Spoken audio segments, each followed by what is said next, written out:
Hi folks, I'm Liam O'Brien and welcome to another production of NCC's Video Waves. Here today to discuss his experience on the World Long Drive Tour is Scott Kalamar. Scott, thanks for being here. Thank you. Now Scott, the World Long Drive Tour, what is the World Long Drive Tour? So basically the World Long Drive Tour is the home run derby of golf. It's who can hit it the furthest. That's basically competitors all around the world. We travel around tour and compete against each other to see who can hit it the furthest. Nice. How many people are competing in these? There's hundreds and hundreds, but the top 36 are exempt into, the top 36 in the world are exempt into the tour events, which is what we call the big money events. Everybody else has to try and qualify and make their way into the top 36. Okay. So how many people are in the bubble? Shoot, hundreds. It's growing a lot. Golf Channel has really made long drive huge. There's 5 live events on Golf Channel this year, prime time. Wow. So it's pretty large. So there's hundreds and hundreds of guys trying to get in, thousands. You know, it's growing a lot. Really cool. How did you get into it? I always knew I can hit a golf ball far. My baseball background helped me with that for sure.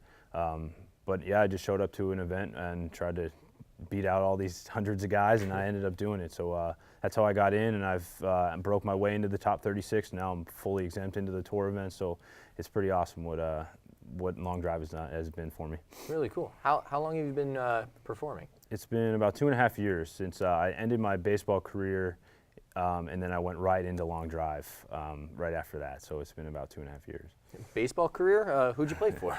So baseball, I played at Seton Hall in the Big East in college, and then I was blessed to move on to play professionally with the Diamondbacks in the minor leagues. You know, I was pretty bummed I didn't make the big leagues, but you know, only the 1% get to play professional baseball, so that was a huge blessing, and I had a lot of fun doing that. I had a great career, but I knew whenever my baseball career was over that I would definitely get into long drive, just because like I knew I could hit a golf ball far. So it's been great transition.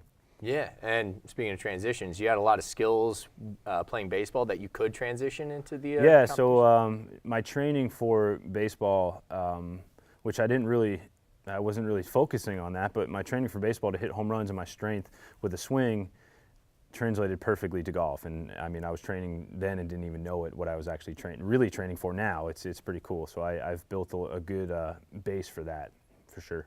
Nice. Now you said you are exempt from having to compete to get into the tour. Do you have any sponsors? Crank is my biggest sponsor. They provide me my clubs and all of my equipment and all that, which is pretty crazy because most of the drivers that we hit, they average from $600 to $1,000 a club, and I have like 30 of them. So it's pretty nuts. Crank has really done a lot for me. They make really awesome drivers for me to compete at the highest level for sure. I do have a shaft sponsor too. They make the shafts that go into which is really important too. It's like pole vaulting or anything like that. The flex and the bend of the pole or the club is very important. You have to have it fit perfectly to you. So that's something else that they help me with as well. So it's not like I could just go to a store and grab a driver and say, yeah, I can hit a golf ball really far. Well, yeah, it might not go as far as possible because there's a lot of science involved into hitting a golf ball far. The shaft is a big reason for that. So yeah, you can hit it, but it probably won't go as far as possible just because it doesn't fit you correctly. Okay. What's different about your clubs than a normal club? So a standard driver for normal golfers is about 10.5 degrees of loft. Mine are 4 degrees of loft. So that 6 degrees is actually a huge difference in decreasing the spin of the ball. And like I said, it's got to fit me perfectly to go the furthest possible. Yeah, I can swing super hard, but without the right clubs in my hands, the ball's not going to go as far as it should. Wow. This is really specific. It is very, very specific. And that's why I have 30 of them, because one day I might have wind in my back, one day I might have wind in my face. It depends on all the conditions and everything like that. So it's pretty dang involved for sure. That's really cool. It's really cool. So Scott, I think I speak for everyone. I say we'd like to see a demonstration of your skills. Absolutely, I'd love to. Great. So Scott will now be demonstrating his skills in the long drive contest.